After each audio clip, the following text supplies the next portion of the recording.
फर्जी फैजल खान का पहले ये कहानी सुनिए। एक लड़की ने कहा कि सर शाम वाले बैच को ना मॉर्निंग में कर दीजिए। हम कहे बाबू तो इतना सबके इंडिविजुअल से तो बैच ट्रांसफर नहीं, क्या प्रॉब्लम है? उसने कहा ना शाम में हमको दूसरे के यहाँ बर्तन मांजने जाना होता है। ओ एक लड़की ने कहा कि शाम वाले बैच को मॉर्निंग में कर दीजिए, कहा कि शाम को हम बर्तन मांजने जाते हैं दूसरे के यहाँ, तब पढ़ाई करते हैं। इस बात पर अवध ओझा सर का एक बयान आया था। उन्होंने कहा था कि अगर वो यूपीएससी की तैयारी करने वाली लड़की है और बर्तन मांजती है और तब पढ़ाई करती है तो वो शायद कभी यूपीएससी ना निकाल पाए। उसे हिस्ट्री पढ़ा लेना चाहिए, ज्योग्राफी पढ़ा लेना चाहिए, फिजिक्स पढ़ा लेना चाहिए, केमिस्ट्री पढ़ा लेना चाहिए, क्योंकि यूपीएससी की तैयारी कर रही है तो 10वीं क्लास तक के बच्चों को तो पढ़ा ही सकती है।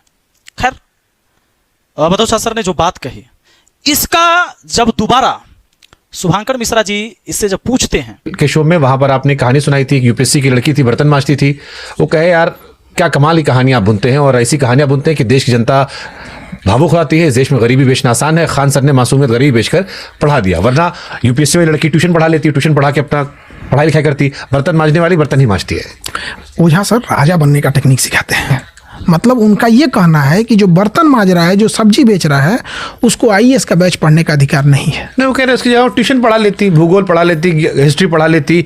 गौवा में कहाँ पढ़ा लीजिएगा आप? आप एक बात बताइए, हम आप ही को शुभांकर मिश्रा को दिल्ली से उठा के हम गांव में लेके चल जाते हैं, क्या कर लीजिएगा आप? जो बर्तन मांजती है क्या उसका अधिकार नहीं है कि आईएएस का बैच पढ़ सकता है? ओझा सर ने ये बात नहीं कहा।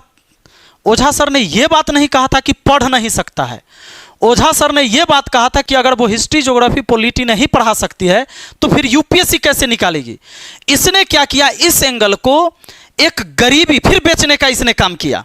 बोला कि गौवा में कहां पढ़ा लीजिएगा आप, गौवा में कहां पढ़ा लीजिएगा आप, इसका कोचिंग कहां है? पटना में। लड़की आई होगी, इससे मिली होगी, तभी तो इसने कहा कि शाम वाला बैच को सर सुबह में कर दीजिए। यानी जब उसके पढ़ाने की बात आया तो इसने उस लड़की को गांव में शिफ्ट कर दिया। गौवा में कहाँ पढ़ा लीजिएगा आप एक बात बताइए। अब बर्तन धोने की बात आया तो ये पटना में शिफ्ट कर दिया कि लड़की इसको कहती है कि शाम वाला बैच सुबह कर दीजिए। एक लड़की ने कहा कि सर शाम वाले बैच को ना मॉर्निंग में कर दीजिए।